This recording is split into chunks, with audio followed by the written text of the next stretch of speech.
मेरा नाम है पंकज कुमार और आज हम और आप मिल करके इस वीडियो में दो बोर्ड परीक्षा के लिए जो सीबीएसई ने नोटिफिकेशन जारी किया है क्लास 10th के लिए, उसके एक एक वर्ड को हम समझने वाले हैं। उसके एक एक वर्ड पे हम डिस्कशन करने वाले हैं कि बेसिकली ये क्या है, कैसे हैं, ठीक है, और क्या क्या होने वाला है। इन सब चीज़ों के बारे में हम डिस्कशन यहाँ पर करेंगे।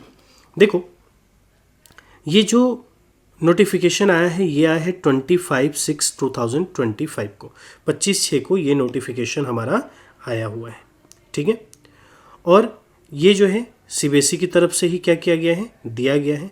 और यहाँ पर क्या है, 2026 से कक्षा 10th में दो बोर्ड विषयों के संबंध में, यानी कि ये क्लियर है कि 2026 से जो हमारे बोर्ड एग्जामिनेशन होंगे वो बोर्ड एग्जामिनेशन साल में 2 बार हुआ करेंगे। ये क्लियर समझ में आया कि 2026 से कक्षा 10 यानी कि क्लास 10th की जो एग्जामिनेशन होगी, जो बोर्ड एग्जामिनेशन होगी, वो 2 बार हुआ करेंगे, ठीक है। अब बोल रहा है कि ये जो 2 बार बोर्ड एग्जामिनेशन है ये बेसिकली आया कहाँ से, ये ज़रा समझते हैं। तो देखो, जो राष्ट्रीय शिक्षा नीति, ठीक है ना, 2020 आया हुआ था, 2020 में ही इसके बारे में डिस्कशन किया गया था। उनका एक पैरा है 4.37, उसमें उन्होंने कहा कि जो बोर्ड परीक्षा के उच्च दाव यानी हाई स्टेक्स, मतलब कि ऐसा एग्जामिनेशन जिसमें बच्चों का बहुत कुछ दांव पर लगा होता है, ठीक है ना। आप देखते हो बच्चे क्या होते हैं, बहुत ज़्यादा चिंता में होते हैं, घर वाले पेरेंट्स की ये तुम्हारा बोर्ड एग्जामिनेशन है, फेल कर गए तो क्या करोगे, है ना। कई बार बच्चे क्या करते हैं, इसी चक्कर में उनको लगता है कि उनका एग्जामिनेशन अच्छा नहीं हुआ एंड वो सुसाइड अटेम्प्ट कर लेते हैं। बहुत सारी चीज़ें आपको देखने को मिलती हैं, तो इसलिए बोला गया उच्च दाव, मतलब बहुत सारी चीज़ें जिसमें लगी हुई हैं, ठीक है। स्वरूप को सहज करने के उद्देश्य से, मतलब इसको थोड़ा लचीला करने के उद्देश्य से, ताकि जो बच्चे हैं बच्चे इस तरीके के गलत कदम ना उठा सकें। अगर एक बार उनका एग्जामिनेशन लगता है कि सही नहीं हुआ तो वो दोबारा एग्जामिनेशन दे सकते हैं, ठीक है ना। तो बोल रहे हैं प्रत्येक छात्र को किसी भी शैक्षणिक वर्ष में अधिकतम 2 बार बोर्ड परीक्षा देने की अनुमति प्रदान की जाएगी। यानी कि जो बच्चे होंगे उनको कम से कम 2 बार क्या किया जाएगा, तो बोर्ड एग्जामिनेशन में बैठने की तो उनको अनुमति दी जाएगी, यानी कि आप एग्जामिनेशन दे सकते हो। एक बार मुख्य परीक्षा के रूप में तथा इच्छा अनुसार एक बार सुधारे। तो देखो एक चीज़ ध्यान देना, पहला जो है वो कंपलसरी है, तुम्हें देना ही देना है। पहला एग्जामिनेशन जो होता है हमारे फैब मंथ में वो देना ही है। और दूसरा तुम्हारे ऊपर डिपेंड करता है, तुम चाहो देना तो दो, नहीं चाहते हो मत दो, ठीक है, ये तुम्हारे ऊपर है। और ये जो एग्जामिनेशन होगा सेकेंड टाइम, ये तुम्हारे इम्प्रूवमेंट के लिए होगा। यानी किसी सब्जेक्ट में तुम्हें लगता है कि तुम्हारे नंबर कम आ गए हैं तो अब सुसाइड अटेम्प्ट करने की ज़रूरत नहीं है, रोने की ज़रूरत नहीं है। तुम फिर से क्या करो, 1-2 महीने की अच्छी प्रिपरेशन करो और उस एग्ज़ाम को दे दो, तुम अच्छे नंबर लेकर के आओगे। आगे क्या बोलता है कि इनका जो एक पैराग्राफ है 4.38 में, उसमें लिखा गया है कि अधिक लचीलापन, छात्र विकल्प और 2 में से सर्वश्रेष्ठ प्रयासों की व्यवस्था लागू करने के अतिरिक्त बोल रहा है कि फ्लैक्सिबल रहिए, बच्चों का विकल्प तलाशिए कि वो बच्चे किस तरीके से देना चाहते हैं, दोनों में से जो भी अच्छा मार्क्स जिसमें आता है उसको लीजिए। उसके अलावा भी ये जो हमारा एनईपी है वो क्या कहता है, बोर्ड परीक्षाओं में मुख्य रूप से मूल क्षमताओं की आकलन पद्धति को तत्काल सुधार के रूप में शामिल करना चाहिए। यानी ये जल्दी से जल्दी शामिल करो, ठीक है। तो 2020 में आया था, 26-25 में मान के चलो इसको लागू किया गया। समय के साथ बोर्ड परीक्षाओं में ऐसे व्यवहार्य मॉडल भी शामिल किया जाए जो परीक्षा के दबाव और कोचिंग संस्कृति को कम करे। एक चीज़ ध्यान दो, ये 2 बार जो क्या दिया जा रहा है, तो बोर्ड तुम्हें देने की एक चांस दी जा रही है या जिसमें तुम इम्प्रूव कर सकते हो, ये केवल और केवल इसीलिए दिया जा रहा है कि ताकि तुम एग्ज़ाम का कोई स्ट्रेस ना लो। और कोचिंग की जो आजकल चलती है कि हर एक छोटा बच्चा आजकल कोचिंग इंस्टीट्यूट पहुंच जाता है, स्कूल गया फिर वहां पहुंच गया, कई बच्चे तो स्कूल में भी नहीं जाते हैं, तो इसको कम किया जा सके, इसको एक तरीके से ख़त्म किया जा सके। कुछ संभावनाओं में शामिल हो सकते हैं वार्षिक सेमेस्टर मॉड्यूल आधारित बोर्ड परीक्षाओं की प्रणाली विकसित की जा सकती है। देखो इसमें यह भी बोल रहा है कि इन फ्यूचर ऐसा भी हो सकता है कि हम वार्षिक या सेमेस्टर वाइज क्या कर सकें, बोर्ड एग्जामिनेशन को कंडक्ट किया जा सके। ठीक है, आगे है कि जिसमें प्रत्येक सामग्री में बहुत कम, परीक्षा में बहुत कम सामग्री हो। मतलब ऐसे एग्जामिनेशन लो जैसे अभी क्लास में होते हैं, क्लास में 1 या 2 चैप्टर हुए उसका टेस्ट होता है, ऐसा लो ताकि बच्चों के ऊपर कोई भी बर्डन ना आए और वह स्कूल में संबंधित पाठ्यक्रम के ठीक बात आयोजित की जाए। मतलब एक चैप्टर हुआ जस्ट उसके बाद ले लो, और इस तरीके से बोर्ड एग्जामिनेशन इन फ्यूचर आपको देखने को मिल सकता है ताकि परीक्षा का दबाव संतुलित ढंग से बढ़ सके, पहले की तुलना में कम प्रबल और माध्यमिक स्तर पर उच्च दाव वाले प्रकृति से मुक्त हो। यानी कि बच्चों का जो एट द लास्ट सब कुछ दांव पे लगा होता है वो दांव पे ना लगे, बच्चों को बार बार इम्प्रूव करने का मौका मिल सके। जब आप एक एक दो दो चैप्टर्स के बाद आप स्कूल में क्या करते हो, उनका एग्जामिनेशन लेते हो और उसी के बिहाफ पर क्या होते हैं, बोर्ड एग्जामिनेशन में अगर नंबर दिए जाते हैं, जिसमें छात्रों को कुछ विषय को मानक स्तर और कुछ उच्च स्तर पर और कुछ विषयों की बोर्ड परीक्षाओं को 2 भागों में पुनः डिजाइन किया जा सकता है। एक भाग वस्तुनिष्ठ प्रकार और दूसरे में बहुविकल्पीय प्रश्न। बोल रहा है कि हो सकता है कि आप इस तरीके से क्या करो कि बेसिकली एग्जामिनेशन को डिज़ाइन करो ताकि बच्चों के ऊपर बहुत कम बर्डन आए। ऐसे भी तुम डिज़ाइन कर सकते हो कि एक में केवल और केवल एमसीक्यूज फॉर्मेट दे दो, ऑब्जेक्टिव टाइप क्वेश्चन दे दो और एक में डिस्क्रिप्टिव टाइप के क्वेश्चंस दे दो। तो ये जो एनईपी 2020 आई थी उसमें ये पूरा का पूरा क्या किया गया था, दिया गया था कि आप या तो इस तरीके से एग्जामिनेशन को डिज़ाइन करो या ऐसा करो कि हर एक चैप्टर 2 चैप्टर के बाद स्कूल में ही एग्जामिनेशन कंडक्ट हो, उसके बिहाफ पर तुम क्या करो, बच्चों का बोर्ड एग्जामिनेशन का पूरा जो नंबर है वो तुम लगाओ, है ना, या पहले तुम ऑब्जेक्टिव ले लो फिर तुम बाद में सब्जेक्टिव ले लो। किसी भी तरीके से लचीला बनाओ, फ्लैक्सिबल बनाओ ताकि बच्चे किसी भी तरीके का कोई गलत कदम ना उठा सके। अब देखो सीबीएसई द्वारा निर्णय, सीबीएसई ने क्या निर्णय लिया, ये जो सारा एनईपी आया हुआ था, ये सारी जो बातें लिखी गई थी, उसके बाद सीबीएसई ने आखिर इस पर अपना क्या निर्णय लिया। तो सीबीएसई ने क्या किया कि सिफारिशों और हितधारकों के परामर्श के अनुसार जो सिफारिशें की गई थी एनईपी में, या जो लोगों ने कहा कि देखो ऐसे ऐसे करना है, उसके बिहाफ पर सीबीएसई ने 10वीं कक्षा में 2 बोर्ड परीक्षाओं की नीति को लागू करने का निर्णय लिया है। ध्यान रहे केवल और केवल 10वीं में, ठीक है, 12वीं का कोई भी नोटिफिकेशन नहीं आया है। अगर 12वीं का नोटिफिकेशन आता है तो उसमें मैं फिर से वीडियो बनाऊंगा, लेकिन अभी के लिए केवल और केवल 10वीं में ही 2 बार बोर्ड एग्जामिनेशन होंगे। इसका फैसला सीबीएसई ने किया, बोला कि ठीक है हम 2026 से 2 बार एग्जामिनेशन कराएंगे। 2 बोर्ड परीक्षाओं की योजना, और उसके लिए उसने कुछ शर्तें रखी हैं। मतलब 2 बार एग्जामिनेशन जो होगा उसका कुछ शर्त है, ऐसा नहीं है कि कोई भी 2 एग्जामिनेशन दे देगा। पहला क्या है, सभी छात्र को पहली बोर्ड परीक्षा में शामिल होना अनिवार्य है। ध्यान रखना, यानी पहला जो एग्जामिनेशन होगा फेब मंथ से स्टार्ट होगा, उसमें तुम्हें सारे पेपर को देना जरूरी है, उसमें तुम्हें बैठना जरूरी है। ऐसा नहीं है कि तुम्हारी तबीयत खराब है और तुम उस एग्जामिनेशन में नहीं बैठोगे, या तुम्हारे साथ कुछ हो गया और तुम उस एग्जामिनेशन में नहीं बैठोगे, क्योंकि इसके लिए अभी इस तरीके के सिचुएशंस के लिए बोर्ड ने कोई सा भी दिशा निर्देश जारी नहीं किया है। यानी कि आपको सभी बच्चों को पहले एग्जामिनेशन में तो शामिल होना ही होना है। दूसरा क्या बोलता है कि सभी उत्तीर्ण और पात्र छात्रों को विज्ञान, गणित, सामाजिक विज्ञान और भाषाओं में से किसी भी 3 विषयों में अपने प्रदर्शन को बेहतर बनाने की अनुमति दी जाएगी। ध्यान रखना, जो सेकेंड एग्जामिनेशन है, सेकेंड एग्जामिनेशन में या तो तुम साइंस हो गया, या मैथ्स हो गया, या एसएसटी हो गया, या हिंदी इंग्लिश जो तुम्हारे लैंग्वेज होते हैं, उन्हीं में इम्प्रूव करने के लिए, ज़्यादा नंबर लाने के लिए तुम क्या कर सकते हो, तो एग्जामिनेशन दे सकते हो। ठीक है, कोई और नहीं, ऐसा नहीं कि कोई ड्राइंग का है, आर्टिफिशियल इंटेलिजेंस का है, कंप्यूटर का है, उसमें तुम बिल्कुल भी इम्प्रूवमेंट नहीं भर सकते हो। किसी भी 3, ध्यान रखना, किसी भी 3, बस 3 पेपर का ही एग्जामिनेशन दे सकते हो इम्प्रूवमेंट के लिए। ऐसा नहीं कि 5 का दे दोगे, ऐसा नहीं कि 4 का दे दोगे, केवल और केवल 3।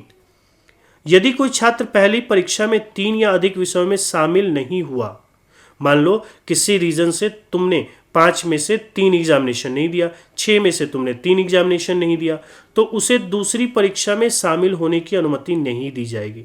तो तुम वो जो सेकेंड एग्जामिनेशन होगा उसमें नहीं बैठ सकते, ठीक है ना। हाँ, अगर 3 से कम हुआ, जैसे मान के चलो कि तुमने किसी रीजन से 2 एग्जामिनेशन नहीं दिया, 2 पेपर नहीं दिया, तो तुम सेकंड वाले एग्जामिनेशन में बैठ सकते हो और अपने उस 2 पेपर को क्लियर कर सकते हो, क्योंकि वो एक तरीके से तुम्हारे कंपार्टमेंट का पेपर माना जाएगा।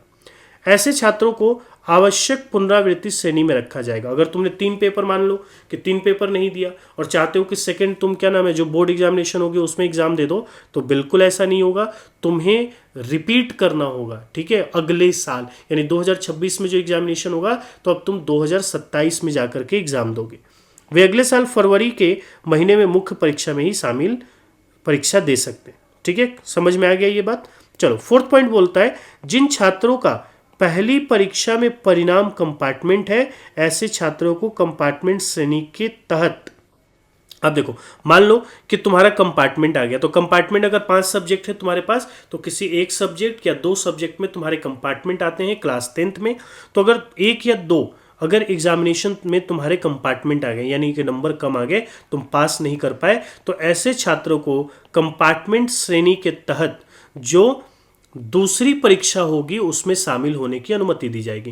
यानी तुम क्या कर सकते हो कि अगर तुम्हारे 2 पेपर में या 1 पेपर में कंपार्टमेंट है, तो तुम जो सेकेंड टाइम जो बोर्ड एग्जामिनेशन होगा 2026 में उसमें तुम बैठ सकते हो और एज अ कंपार्टमेंट एग्जामिनेशन तुम अपने कंपार्टमेंट को या री को क्या कर सकते हो, क्लियर कर सकते हो। पॉइंट 5, 10वीं कक्षा उत्तीर्ण करने के बाद अतिरिक्त विषयों की अनुमति नहीं दी जाएगी। मान लो कोई ऐसा बालक है जिससे 5 या 6 पेपर दिया, अब उसने क्या कर लिया कि अच्छे तरीके से 5-6 पेपर को क्लियर कर लिया, उसने वो पास हो गया। अब वो चाहता है कि नहीं ठीक है, मैं आर्टिफिशियल इंटेलिजेंस का एक पेपर 2-3 महीने पढ़ करके दे देता हूँ, ताकि मेरे एक क्या हो जाएंगे, सब्जेक्ट ऐड हो जाएंगे, है ना, एक एक्स्ट्रा सब्जेक्ट मेरा ऐड हो जाएगा। या कोई चाहता है कि मैं ड्राइंग सीख करके ड्राइंग का दे देता हूँ या म्यूजिक का दे देता हूँ, तो ऐसा बिल्कुल भी तुम नहीं कर सकते, है ना। एक्स्ट्रा कोई दूसरा सब्जेक्ट का एग्जामिनेशन नहीं दे सकते, केवल और केवल मैथ, साइंस, एसएसटी, हिंदी और इंग्लिश, इन्हीं सब्जेक्ट का तुम क्या कर सकते हो, एग्जामिनेशन दे सकते हो। छात्रों को स्टैंड अलोन विषयों की अनुमति नहीं दी जाएगी। स्टैंड अलोन का मतलब हो गया आर्टिफिशियल इंटेलिजेंस, पेंटिंग, फिर से क्या नाम है, और भी बहुत सारे होते हैं, ब्यूटिशियन का हो गया, ये सारे स्टैंड अलोन सब्जेक्ट्स में काउंट किए जाते हैं। ये जो 5 सब्जेक्ट हैं, हिंदी हो गया, इंग्लिश हो गया, मैथ हो गया, साइंस हो गया, एसएसटी हो गया, ये सभी सब्जेक्ट स्टैंड अलोन में काउंट नहीं होते। विशेष श्रेणी के लिए योजना, कुछ विशेष श्रेणी के बच्चे हैं, जरा उनको ध्यान दो।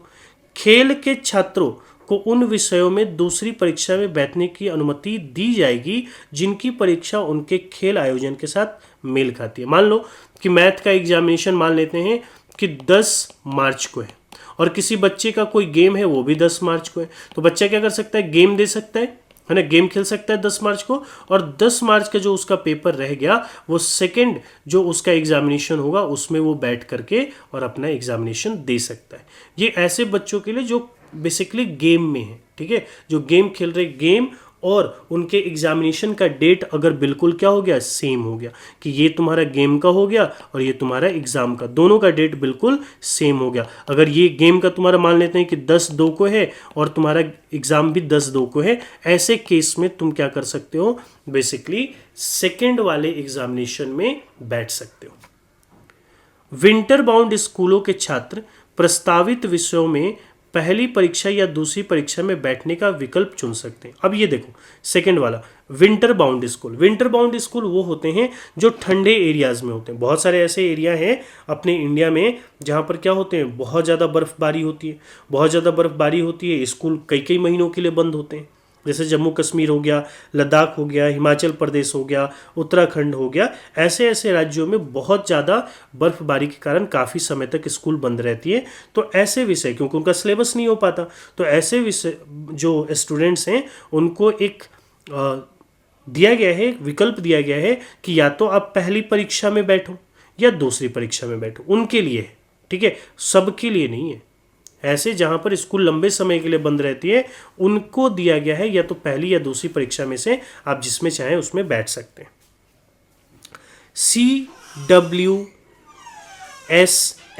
CWSN यानी कि ये ऐसे बच्चे होते हैं जिनको बेसिकली क्या होता है, स्पेशल नीड्स होती है, यानी कि चिल्ड्रन विद स्पेशल नीड्स को CWSN कहा जाता है। तो ऐसे जो छात्र होंगे उनको दूसरी जो परीक्षा होगी, सेकंड जो एग्जामिनेशन होगा बोर्ड का, उसमें भी सेम तुम्हें जो फैसिलिटीज़ हैं वो दी जाएंगी। जैसे कोई ब्लाइंड बच्चा है तो ब्लाइंड बच्चा है तो उसको लिखने के लिए क्या दिए जाते हैं, तो जो स्टूडेंट्स हैं वो प्रोवाइड किए जाते हैं। तो ऐसे ऐसे को बेसिकली क्या किया जाएगा, तो साथ में वो सारी फैसिलिटीज़ दी जाएंगी जो मेन परीक्षा में, पहले वाले परीक्षा में उसको दी जाती थी।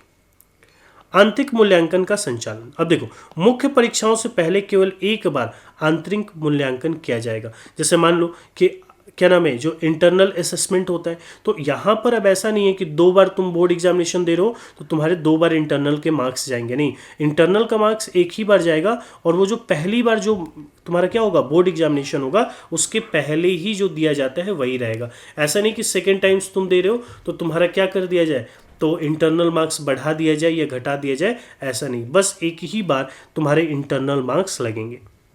फिर बोल रहे हैं परीक्षाओं का कार्यक्रम। मुख्य या पहली परीक्षा अभी की तरफ फरवरी के मध्य से शुरू होगी। जो पहला परीक्षा होता है जो हमेशा से शेड्यूल्ड होते हैं, मेन परीक्षा जो मुख्य परीक्षा है वो तुम्हारा फरवरी के मध्य से यानी कि मिड फेब से तुम्हारा स्टार्ट हो जाएगा। दूसरी परीक्षा मई के महीने में आयोजित की जाएगी और दूसरा जो एग्जामिनेशन होगा जो इम्प्रूवमेंट के लिए होगा वो तुम्हारे कब होगा, तो मई के महीने में होगा। परीक्षाओं में बैठने के लिए पात्रता। अब मान के चलो कौन बच्चा है जो पहली एग्जामिनेशन में बैठ सकता है, कौन ऐसा बालक है जो दूसरी एग्जामिनेशन में बैठ सकता है, उसके लिए कुछ क्या किए गए हैं, टर्म्स हैं। पहला क्या है, पहली परीक्षा मुख्य परीक्षा होगी, प्रथम परीक्षा में बैठने की पात्रता, मतलब कौन बैठ सकता है, तो जो 10वीं कक्षा का नया छात्र हो, जो अभी अभी क्या हुआ हो, 2025 में 10वीं में आया हो, वो बालक क्या कर सकता है, 2026 में पेपर दे सकता है 10वीं का, यानी मुख्य परीक्षा में बैठ सकता है, पहले वाले बोर्ड में बैठ सकता है। द्वितीय अवसर कंपार्टमेंट, कोई ऐसा बालक है जिसका मान लेते हैं कि 2024 में जो उसने एग्ज़ाम दिया था 24-25 का, तो 25 में उसका क्या आ गया, कंपार्टमेंट आ गया, तो 25 में कंपार्टमेंट आ गया, अभी बीच में उसका कंपार्टमेंट का एग्जामिनेशन होने वाला है 7th मंथ में, 7वें महीने में, लेकिन उसने उसको क्लियर नहीं किया, तो दूसरा जो कंपार्टमेंट का उसको मौका मिलेगा वो कब मिलेगा, तो वो मिलेगा मेन परीक्षा में, तो मेन परीक्षा में वो शामिल हो सकता है। पिछले वर्ष के अनिवार्य पुनरावृत्ति, अगर कोई ऐसा बालक है जो मान लो कि अभी वाले एग्जामिनेशन में जो 24-25 का एग्जामिनेशन था उसमें 3 विषय या 3 से ज़्यादा सब्जेक्ट में फेल कर गया, तो वो बालक क्या करेगा, तो नेक्स्ट टाइम बैठेगा मेन परीक्षा में, क्योंकि वो रिपीट कर रहा है तो वो वहाँ पे बैठ सकता है। और सुधार परीक्षा, कुछ बच्चे ऐसे होंगे जो इम्प्रूवमेंट के लिए दे रहे होंगे तो वो बच्चे इसमें बैठ सकते हैं। द्वितीय परीक्षा में कौन शामिल हो सकता है, द्वितीय जो सेकंड तुम्हारा बोर्ड एग्जामिनेशन है उसमें कौन कौन शामिल हो सकता है, तो दूसरे वाले बोर्ड एग्जामिनेशन में शामिल हो सकता है सुधार श्रेणी 3 विषयों तक।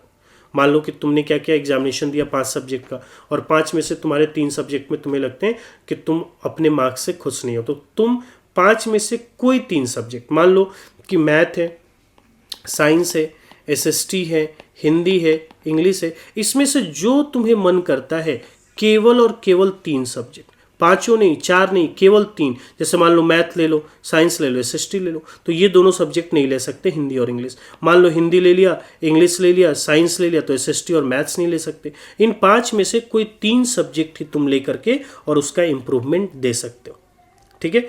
दूसरे एग्जामिनेशन में और कौन बैठ सकता है, जो पहली बार 2026 में जो एग्जामिनेशन होगा और पहले परीक्षा में जिसका कंपार्टमेंट आया हो वो बैठ सकता है, या 2024-25 का जो एग्जामिनेशन है उसका जो बच्चा क्या था, कंपार्टमेंट लेकर के आया, वो पहली बार कंपार्टमेंट दिया, फिर दूसरी बार जो मुख्य परीक्षा होगी 2026 में उसमें कंपार्टमेंट दिया, फिर भी क्लियर नहीं हुआ, तो वो थर्ड टाइम वाले में क्या कर सकता है, कंपार्टमेंट दे सकता है, वो बैठ सकता है। थर्ड में क्या है, कंपार्टमेंट प्लस सुधार, यानी कि जो बच्चा कंपार्टमेंट में है या इम्प्रूवमेंट देना चाहता है वो भी बैठ सकता है द्वितीय में। मतलब 2026 में जो बच्चे ने मेन पेपर दिया लेकिन उसका कंपार्टमेंट आ गया तो वो बालक उसमें बैठ सकता है सेकंड वाले एग्जामिनेशन में, या कोई इम्प्रूवमेंट करना चाहता है इन 3 विषयों में से वो बैठ सकता है।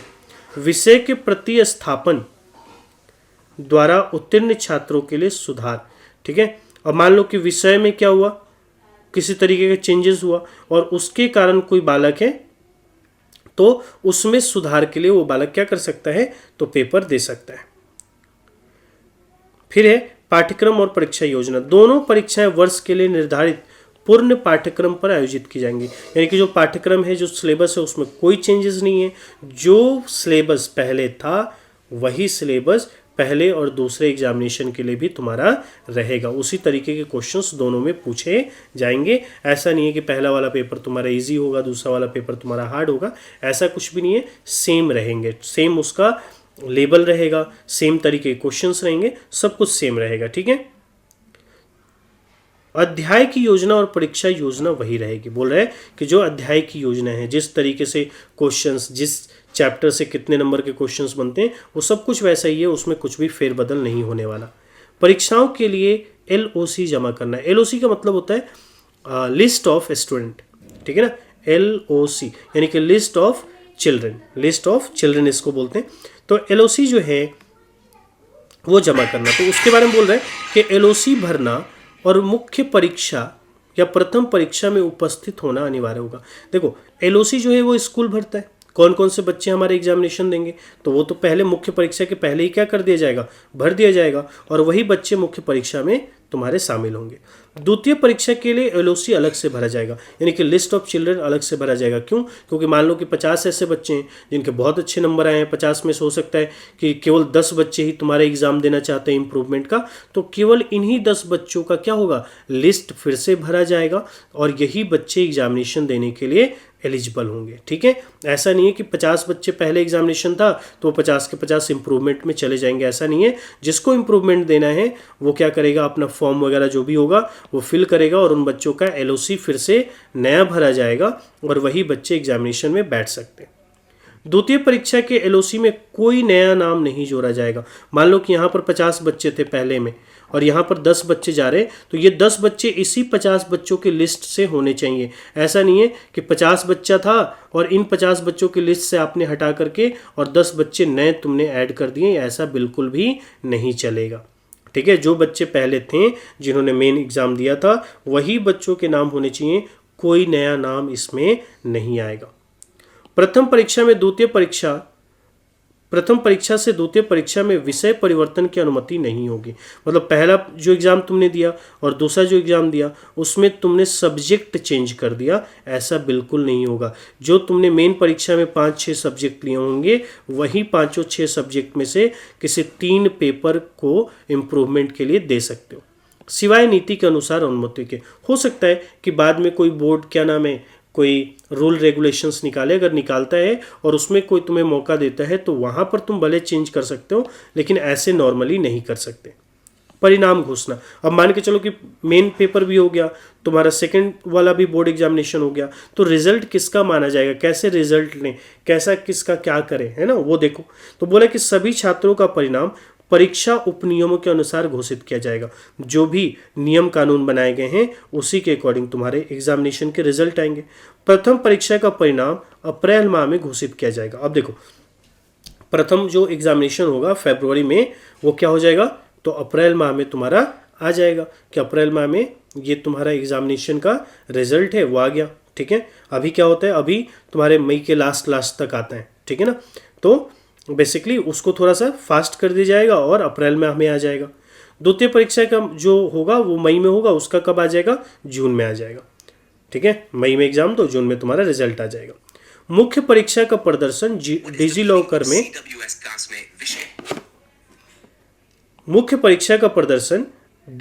में उपलब्ध कराया जाएगा। जो पहला परीक्षा होगा उसका रिजल्ट कहाँ आएगा, डिजिलॉकर में। इसका उपयोग कक्षा 11 में प्रवेश के लिए किया जाएगा और जो डिजिलॉकर में मेन जो तुम्हारे रिजल्ट आते हैं पहले पेपर का, पहले बोर्ड का, उसी का यूज़ किया जाएगा 11th क्लास में एडमिशन के लिए। यदि छात्र सुधार के लिए द्वितीय परीक्षा में शामिल नहीं होना चाहता है, अगर कोई बालक द्वितीय एग्जामिनेशन नहीं देना चाहता है तो वो जो मेन उसका रिजल्ट आया है डिजिलॉकर पे वही उसका वैलिड होगा, वही मान्य होगा और उसी के थ्रू उसका एडमिशन होगा। द्वितीय परीक्षा के परिणाम के बाद सभी छात्रों का उत्तीर्ण दस्तावेज जारी किया जाएगा। बोला है कि द्वितीय जो परीक्षा होगी उसी के बाद, चाहे वो मेन परीक्षा हो या फिर तुम्हारा क्या नाम है जो सेकंड एग्जामिनेशन बच्चे ने दिया है, तो जो फाइनल जो उनका डॉक्यूमेंट्स जो आता है वो डॉक्यूमेंट्स सेकंड एग्जामिनेशन के बाद ही आएगा। तुमने भले इंप्रूवमेंट दी या नहीं दी, लेकिन तुम्हारा जब रिजल्ट आएगा तो वो रिजल्ट कब आएगा, तो रिजल्ट आएगा तुम्हारे जो मतलब डॉक्यूमेंट्स आएंगे, वो डॉक्यूमेंट्स कब आएंगे, तो सेकंड एग्जामिनेशन के बाद ही आएंगे, यानी कि जून के बाद ही आएंगे। योग्यता प्रमाण पत्र भी द्वितीय परीक्षा के बाद ही जारी किया जाएगा, यानी योग्यता की मतलब तुम एलिजिबल हो क्या हो, इसका भी जो रिपोर्ट कार्ड आएगा ये भी सेकंड एग्जामिनेशन के बाद आएगा। भले तुम सेकंड एग्जामिनेशन इंप्रूवमेंट का दो या मत दो, लेकिन तुम्हारा डॉक्यूमेंट्स वगैरह जो होगा वो सब के सब सेकंड एग्जामिनेशन के बाद ही तुम्हें मिलेंगे। परिणाम के बाद की सुविधाएं, अब परिणाम आ गया, रिजल्ट आ गया, उससे तुम्हें बेनिफिट क्या है या जो कुछ भी तुम्हें मिलने वाले हैं बेसिकली उससे तुम किस तरीके से यूज़ कर सकते हो। तो बोला कि दोनों परीक्षाएं यानी मुख्य और द्वितीय परीक्षा के लिए फोटोकॉपी, सत्यापन और मूल्यांकन की सुविधाएं द्वितीय परीक्षा के परिणाम घोषित होने के बाद ही उपलब्ध होगा। मान लो कि तुमने दोनों एग्जामिनेशन दे दिया या एक एग्जामिनेशन दे दिया, तुम्हारा जो डॉक्यूमेंट्स वगैरह आएगा वो कब आएगा, द्वितीय एग्जामिनेशन के बाद आएगा। तो जो उसकी फोटोकॉपी होगी या उसका जो वेरिफिकेशन होगा या फिर जो कुछ भी है वो सब कुछ तो द्वितीय परिणाम घोषित होने के बाद ही उपलब्ध होगा। यानी ये सारी चीज़ें जो पहले मेन एग्जामिनेशन के बाद होती थी वो मेन एग्जामिनेशन के बाद नहीं होगी, सेकेंड एग्जामिनेशन के बाद होगी। मतलब यहाँ पर तुम्हारा केवल और केवल टाइम बढ़ गया, चाहे तुम सेकेंड एग्जामिनेशन दो या मत दो, तुम्हारा बस एक टाइम गैपिंग थोड़ा सा बढ़ा है। कक्षा 11th में प्रवेश, अब क्या हो गया कि 10वीं तुमने पास कर ली, 10वीं का तुमने पहला बोर्ड दे दिया, सेकंड बोर्ड दे दिया, तुम्हारा रिजल्ट आ गया, सब कुछ आ गया। अब 11th में जो तुम्हारा क्या होगा, एडमिशन होगा, वो कैसे होने वाला है। तो मुख्य परीक्षा में उत्तीर्ण ना होने वाले छात्रों का कक्षा 11th में अनंतिम प्रवेश दिया जाएगा। मतलब कि जो बच्चे क्या नाम है 10th के मुख्य परीक्षा में पास नहीं हुए, अब पास नहीं हुए लेकिन मुख्य परीक्षा का रिजल्ट आ गया, तो रिजल्ट आ गया तो तुम्हें क्या करना है, तुम्हें एडमिशन लेना है 11th क्लास में। तो जब तुम 11th में एडमिशन लेने जाओगे तो तुम्हारा प्रोविजनल एडमिशन होगा, मतलब वो फाइनल एडमिशन नहीं कि तुम बिल्कुल तुम्हारा एडमिशन हो गया है, वो प्रोविजनल है कि तुम्हें स्कूल एडमिशन दे देगा, लेकिन स्कूल तुम्हें ये कहेगा कि तुम्हारा एडमिशन तब तक कंफर्म नहीं है जब तक तुम्हारे सेकेंड बोर्ड का फाइनल रिजल्ट नहीं आ जाता। ठीक है, तो उसको प्रोविजनल एडमिशन कहते हैं, तो वो तुम्हें दिया जाएगा और द्वितीय परीक्षा के परिणाम के आधार पर उनका प्रवेश सुनिश्चित किया जाएगा। और तुम सेकंड एग्जामिनेशन में अगर पास कर गए तो तुम्हारा एडमिशन पक्का हो गया। अगर तुम सेकंड एग्जामिनेशन में भी पास नहीं किए, अगर तुम्हारा कंपार्टमेंट आ गया या तुम्हारे मार्क्स कम रहे जो स्कूल को चाहिए लेकिन स्कूल के अकॉर्डिंग तुम्हारे नहीं है, तो तुम्हारे एडमिशन को कैंसिल कर दिया जाएगा। तो ये जो पूरी की पूरी नोटिफिकेशन थी, एक एक वर्ड्स, एक एक लाइन को मैंने पढ़ करके तुम्हें समझाया, तुम्हें एक्सप्लेन किया। अगर फिर भी तुम्हारे अंदर कोई डाउट्स हैं, कुछ क्वेश्चंस आते हैं, तो कमेंट बॉक्स में ज़रूर लिखो। ठीक है, अगर इससे तुम्हें कुछ समझ में आया हो इस वीडियो से, तो मेरे वीडियो को लाइक करो, चैनल को सब्सक्राइब करो।